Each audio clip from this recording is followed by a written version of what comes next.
This is a walkthrough of Examining Concise Satirical Arguments, a lesson that we begin in week 1 of the fourth 9 weeks and that continues into week 2. We've already discussed activity 1 of this lesson in our morning meeting. And so this walkthrough is going to focus on activities 2 and 3. In looking at the big picture, we can see that students will already have been given some vocabulary and an introduction to satire, as well as an introduction to satire in Huck Finn. They're also going to begin reading Huck Finn during this first week while they are working on this exercise.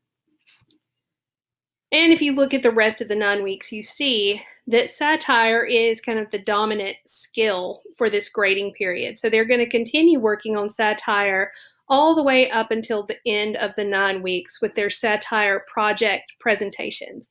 Very important to work through this lesson. It's a pretty quick, easy one. It can be a lot of fun, but it also does a great deal toward helping students understand how to understand and create satire.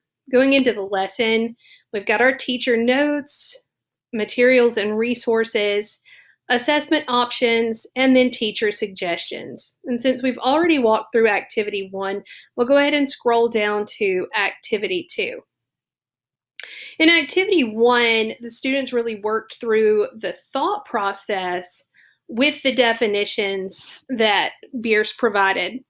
And they have taken time to kind of look at and explore what kinds of word choices and tones created the satire in Bierce's definitions. And so for activity 2, they're going to try to mimic those satirical forms by creating their own satirical definitions, choosing words that are provided for them, as well as some of their own vocabulary words.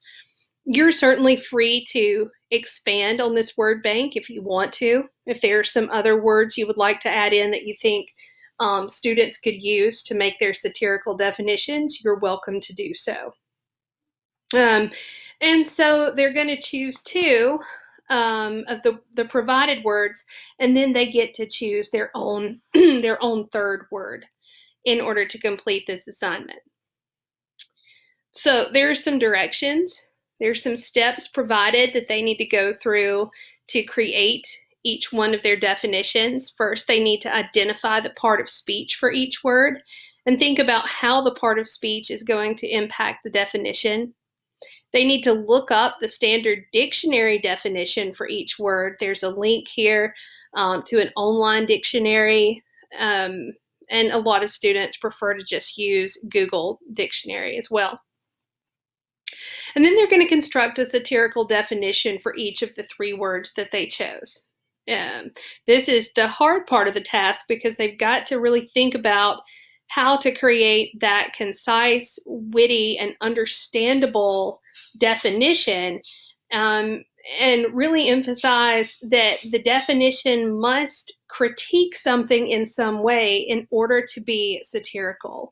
And so for a lot of students, I find that's where they struggle a little because they know how to incorporate humor, but sometimes they forget to get that social commentary, that critique in. And it's also important to reinforce for them that they should not single out individuals or negative stereotypes in this activity. I feel like with high school students, sometimes they are not cognizant of the impact of their words and their choices. So we always want to remind them that this should be suitable for the classroom and should not be offensive to any of their classmates or their teachers. And then finally, number 4, for each definition, they need to provide a brief rationale that explains how they're satirizing the definition and what is the purpose in creating this type of satire. This is kind of worked out for them in this graphic organizer, and they'll use this to go through and complete the organizer for each one of the words that they choose.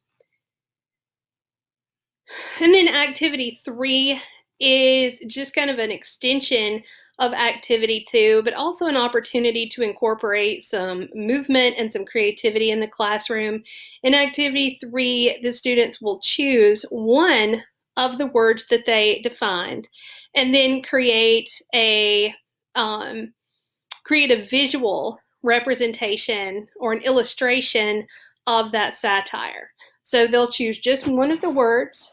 They're going to revise the definition, make sure that it's very clear, that it's funny, that the critique is evident.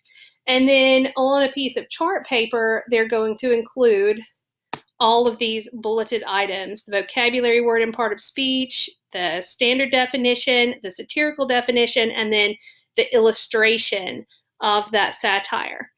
And then to share this, it's fun to do a gallery walk maybe and let everyone share their